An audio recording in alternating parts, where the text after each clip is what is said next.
কি বললি? কৃষ্ণ ভুজিবার তরে সংসারেতে আইন, নিচে মায়ায় বদ্ধ হয়ে বৃক্ষ সম হইল। ফলরূপেতে পুত্র কন্যা ডাল ভাঙ্গি পড়ে, কাল রূপেতে সংসারেতে পক্ষ বাস করে। আমরা এসেছি এই জগতে কৃষ্ণ নাম গুণ কীর্তন করব বলে। এসেছিলাম কৃষ্ণের দাস হতে, কি বাবা তাই না? এসেছিলাম কৃষ্ণের দাস হতে, কিন্তু আমরা কি দাস হতে পেরেছি? দাস হতে পারিনি। দাস হয়েছি, দাস হইনি যে তা না। দাস হয়েছি। কার দাস? আমরা হয়েছি মায়ার দাস, কাম ক্রোধের দাস। আমাদের মাঝে যে এই দেহের মাঝে 6টি রিপু আছে, আমাদের মন যা বলছে আমরা তাই কিন্তু করছি। কাম ক্রোধের দাস হয়ে আমরা এই ধরাতে আছি। দাস হইনি যে তা না, দাস হয়েছি।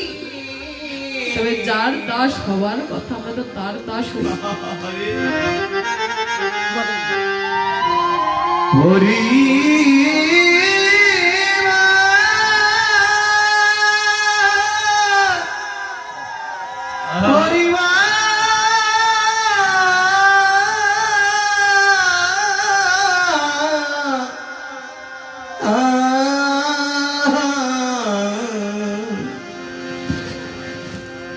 হরিব।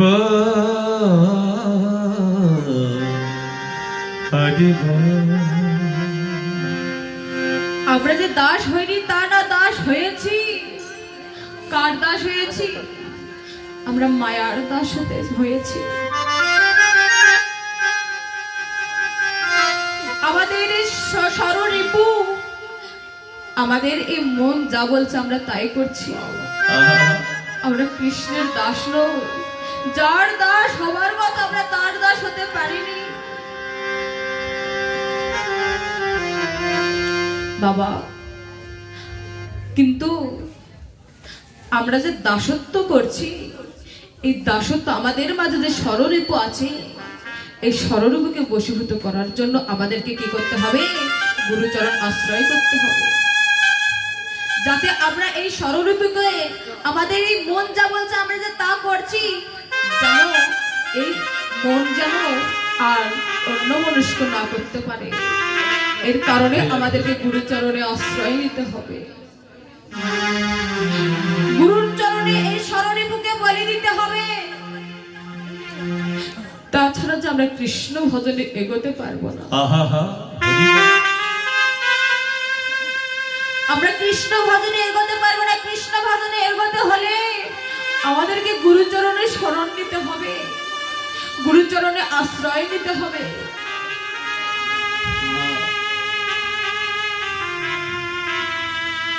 বললে, ওহে জগৎজি,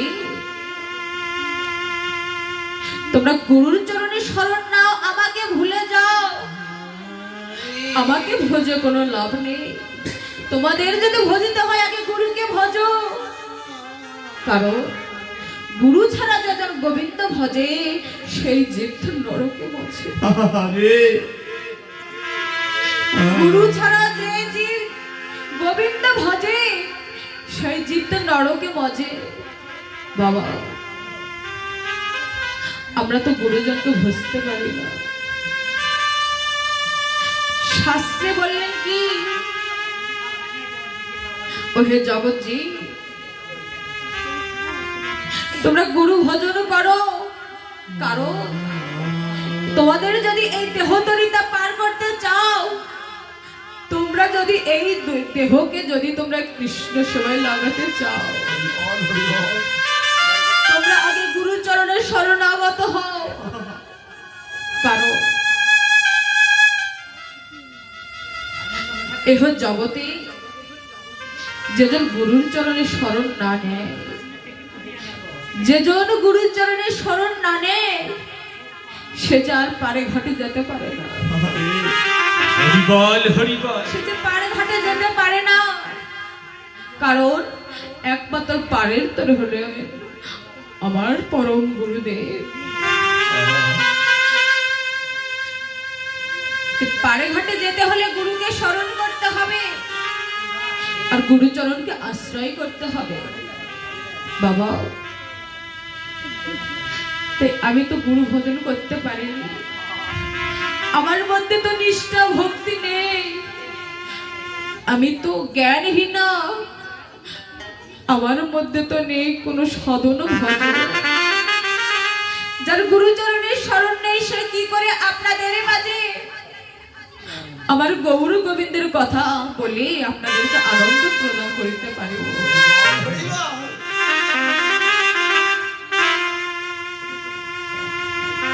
কি বললেন? জীবের নিস্তার লাগি নন্দসুত হরি, ভুবনে প্রকাশ হইলেন গুরু রূপ ধরি। বাবা, এই যে আপনারা এসেছেন এই চাঁদের বাজারে ভক্ত সঙ্গ করবেন বলে, সাধু সঙ্গ করবেন বলে, ভক্তের চরণ ধুলি এই অঙ্গে লেপন করব বলে আজকে এই সুন্দর চাঁদের বাজারখানা লাগিয়েছি। আজ এই অনেক অনেক ভক্তের আগমন হবে হয়েছে। বাবা, এই ভক্ত সঙ্গ করিতে করিতে, ভক্তর চরণ ছুঁইতে ছুঁইতে বলা তো যায় না কার মাঝে ভগবান আমার বিরাজমান। চরণ ছুঁইতে ছুঁইতে যদি একবার আমার গৌর হরির চরণে তোমার হাত যদি পড়ে যায়, তাহলে তোমার এই চরণখানা ধৈর্য হলে হরি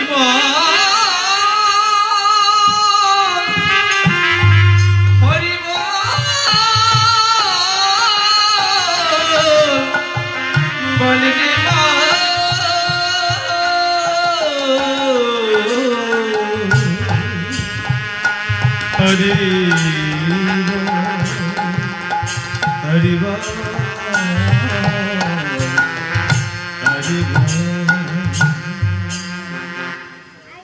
ওহে জগৎজীব, আমার ভগবান বললেন, ওহে জগৎজীব, তোমরা যদি আমার কৃপা পেতে চাও, তোমরা যদি আমার যদি করুণা পেতে চাও, তাহলে তোমরা আমার চরণখানা ছেড়ে দাও।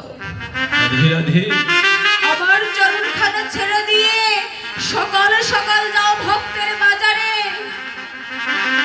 আর এই ভক্তের বাজারে গিয়ে ভক্ত সঙ্গ করো, ভক্তের চরণ দুখানা হৃদয় মাঝে জড়ায়ে ধরো।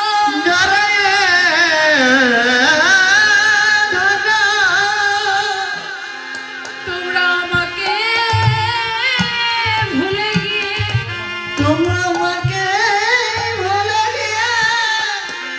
আমার চরণ নয় ভক্তের চরণ দুখানা হৃদয়ে জড়ায়ে ধরো। ওহে জগৎজীব, আমাকে নয় আমার ভক্তের চরণ দুখানা হৃদয়ে জড়ায়ে ধরো, কেননা আমার থেকে আমার ভক্ত বড়। আমি না, আমার আগে আমার ভক্ত। যেজন আমার থেকে আমার ভক্তকে ভজন করে, আমি ভগবান তার হয়ে যাই। তো বাবা, আমি এখন যে লীলাটি স্মরণে যাব, সেই লীলাটি হলো ভগবান শ্রীকৃষ্ণের গমন গোষ্ঠ। আমার এই কীর্তন বলার মাঝে অনেক অনেক রসভাস হবে, ভুল ত্রুটি হবে, আপনারা তাহা নিজ কন্যা মনে করে, নিজ ভগ্নী মনে করে, নিজের ছোট্ট আদরের মেয়েটি মনে করে আমার সকল অপরাধ ক্ষমা দৃষ্টিতে দেখবে, আমার সকল অপরাধ ক্ষমা দৃষ্টি করে দিবে।